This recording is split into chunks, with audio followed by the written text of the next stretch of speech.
हिंदू धर्म में नवरात्रों का बहुत अधिक महत्व है।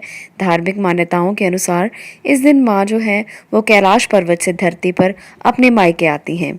खास बात यह है कि इस बार नवरात्रों में बहुत ही अच्छे संजोग बनेंगे। इस बार नवरात्रों में सर्वार्थ सिद्धि योग और अमृत सिद्धि योग एक साथ बनते हुए दिखाई दे रहे हैं। तो आज मैं यहाँ पर आपको उपाय बताने वाली हूँ। अगर आपकी आर्थिक समस्याएं बहुत ज़्यादा हैं तो आप इन उपायों को करके माँ को प्रसन्न कर सकते हैं और अपने जीवन में लाभ प्राप्त कर सकते हैं। जीवन में बहुत सारी समस्याएं हैं जिनकी मुक्ति के लिए हम इन दिनों में कई ऐसे उपाय भी करते हैं जिससे माँ को प्रसन्न किया जा सके और माँ आशीर्वाद के तौर पर हमारी सारी मुसीबतों को ख़त्म कर दें।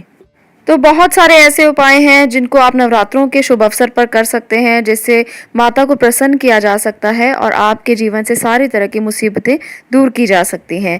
माँ जब प्रसन्न होती है तो अपने बच्चों को आशीर्वाद देती है और हर तरह की मुसीबतों से मुक्ति भी दिलाती है। तो इस तरह से इन नवरात्रों के मौसम में जब माँ का आगमन धरती पर होगा तो इस दिन को हम बहुत ही शुभ दिन मानते हैं। ऐसे दिनों में अगर कोई उपाय किए जाएं तो वो बहुत ही ज़्यादा कारगर होते हैं, बहुत ही ज़्यादा शक्तिशाली होते हैं। ऐसा इसलिए होता है कि इस समय में पूरे ब्रह्मांड में दैवीय शक्तियां बहुत ही शक्तिशाली रूप में होती हैं और हमारे आसपास शक्तिशाली ऑरा क्रिएट करती हैं।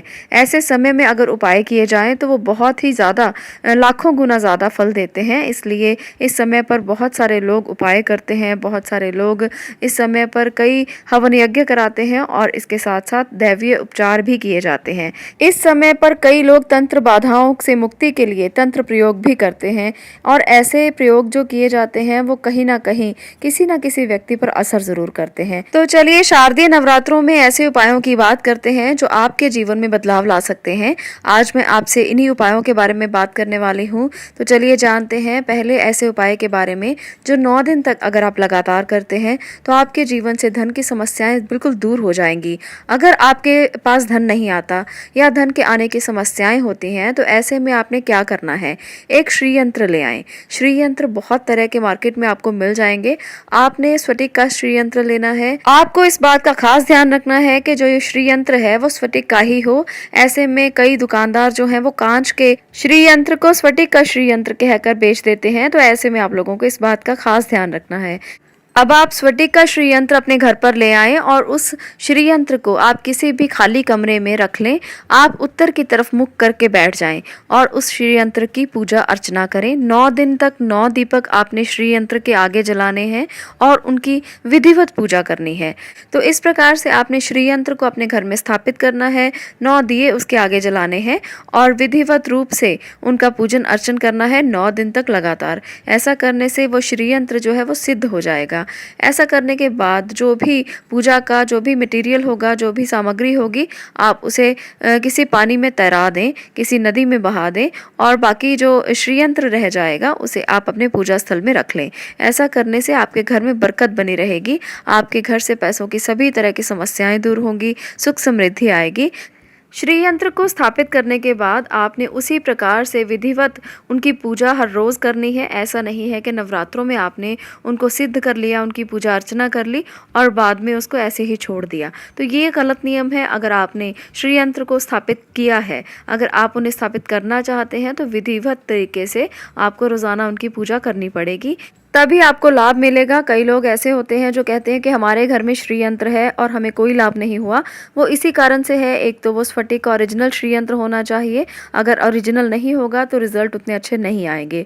और दूसरी बात कि आपको रोज़ाना उनकी उसी प्रकार से विधिवत पूजा करनी है जैसे आपने नवरात्रों में की है। ऐसा करने से माँ लक्ष्मी प्रसन्न होती हैं, आपके घर में वास करती हैं और आपको सभी प्रकार की मुसीबतों से मुक्ति देती हैं। अब हम बात करते हैं दूसरी ऐसी चीज़ की जो अगर आप नवरात्रों में उसे लेकर आते हैं तो आपके धन धान्य को कोई नहीं रोक सकता। ये है गोमती चक्र। गोमती चक्र एक ऐसी वस्तु है जिसे तंत्र विद्या में यूज किया जाता है, तंत्र बाधाओं को दूर करने के लिए यूज किया जाता है। अगर आपके घर में किसी ने कुछ किया कराया हो, अगर आपको किसी प्रकार की कोई नजर लगी हो, कोई तंत्र बाधा हो, किसी ने आप पर जादू टोना कर दिया हो, आपके घर में बरकत न रहती हो, पैसों की दिक्कत रहती हो या पैसा आता हो और उसमें ऐसा लगता हो कि वो जल्दी ही खत्म हो जाता है, ऐसी अगर स्थितियां आपके घर में भी पैदा होती हैं तो आपको ये उपाय ज़रूर करना चाहिए। इसको करने से आपको बहुत ही ज़्यादा लाभ मिलेगा, आपकी सभी मनोकामनाओं की पूर्ति होगी, मुश्किलें दूर होंगी, समस्याएं दूर होंगी, जीवन में सुख और संपन्नता आएगी। ऐसे में आपने क्या करना है, 11 गोमती चक्र लेकर आपने उसे पीले कपड़े में डालकर विधिवत रूप से किसी ब्राह्मण से 1.25 लाख मंत्र का जप करवाना है। नवरात्र के समय में अगर आप 1.25 लाख मंत्र का जप करवाकर ये जो पोटली है इसे आप अपने घर में स्थापित करते हैं तो ऐसा करने से आप लोगों को विशेष तौर पर लाभ मिलेगा, आपके जीवन से हर समस्या दूर होगी। गोमती चक्र को कई और शुभ मुहूर्त में भी अभिमंत्रित किया जा सकता है, जैसे दिवाली पर, होली पर, और इसके साथ साथ रवि पुष्य नक्षत्र जब होता है तब भी गोमती चक्र को अभिमंत्रित करके घर पे स्थापित किया जा सकता है। परंतु नवरात्रों में अगर हम गोमती चक्र को अभिमंत्रित करते हैं तो ये विशेष फलदायी होते हैं। इसलिए नवरात्रों के 9 दिन में 1.25 लाख मंत्र का जप करके गोमती चक्र को अगर अभिमंत्रित किया जाए, स्थापित किया जाए तो ये विशेष फलदायी रहेंगे। ऐसे में ये शक्तिशाली माने जाएंगे और ऐसा भी माना जाता है कि गोमती चक्रों में माँ लक्ष्मी वास करती हैं और ऐसा करने से अगर हम इन्हें अभिमंत्रित करते हैं तो हमारे जीवन से सभी तरह की समस्याएं दूर होंगी, धन की समस्याओं तो बिल्कुल दूर होंगी। और इसके साथ साथ अगर आप पर किसी ने कुछ किया कराया हो, कोई टोना किया हो, कोई तंत्र बाधा हो, किसी ने नज़र लगाई हो या कोई नज़र दोष हो, तो ऐसी सभी समस्याओं से आपको मुक्ति मिलेगी। तो इस प्रकार से ये 2 चीज़ें जो आज मैंने यहाँ आपको बताई हैं, इन्हें अगर आप अपने घर पर स्थापित करते हैं तो विशेष तौर पर इन नवरात्रों में आपके लिए बहुत ही ज़्यादा अच्छे फल मिलेंगे। आप लोगों की सभी समस्याओं से आपको मुक्ति मिलेगी। आप लोग इस पोटली को अपने घर पर स्थापित करें। आप इसे कहीं भी रख सकते हैं, अपने घर पर रख सकते हैं, घर के मंदिर में रख सकते हैं, आप अपने गल्ले में, तिजोरी में, कहीं पर भी इस पोटली को रख सकते हैं। और सबसे अच्छी जगह है अगर आप इसे मेन गेट पर टांग लेते हैं तो और भी अच्छा रिजल्ट आपको ये देगी। तो आप घर पर किसी भी स्थान पर जहाँ पर भी आप पूजा करते हो या जहाँ पर भी आपका कोई लॉकर हो वहाँ पर भी इसे रख सकते हैं।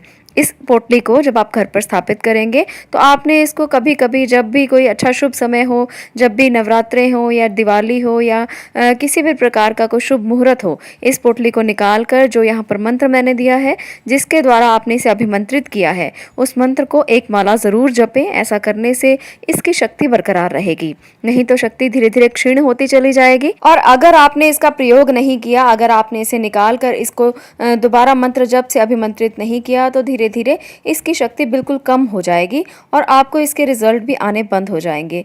तो इस प्रकार से जो भी हम क्रिया करते हैं उसे इसी प्रकार से पूजा द्वारा अभिमंत्रित करना बहुत ज़रूरी होता है। किसी भी ऐसी चीज़ को जो पूजा के द्वारा अभिमंत्रित की गई हो उसे कभी भी बंद अलमारी में नहीं रखना चाहिए, क्योंकि हम मानते हैं कि उसमें प्राण आ जाते हैं। तो इस प्रकार से अगर आप भी उन्हें निकाल कर पूजा पाठ करते हैं, मंत्र जाप करते हैं तो वो शक्तियाँ जो हैं वो अपना प्रभाव नहीं खोती। इसलिए ऐसा ज़रूर करें, आप उसको बंद करके ना रखें। इस प्रकार से नवरात्रों पर ये 2 उपाय अगर आप करेंगे तो आप लोगों की हर इच्छा पूरी होगी, माँ आपके घर में वास करेंगी और आपको सुख और संपन्नता देंगी। तो इस प्रकार से आज के लिए हमने जाना है नवरात्रों के 2 उपायों के बारे में। आगे बहुत सारी वीडियोज़ नवरात्रों के लिए आपको मिलती रहेंगी। अगर आपको ये वीडियो अच्छी लगी हो तो इसे लाइक करें, शेयर करें और चैनल को सब्सक्राइब ज़रूर करें।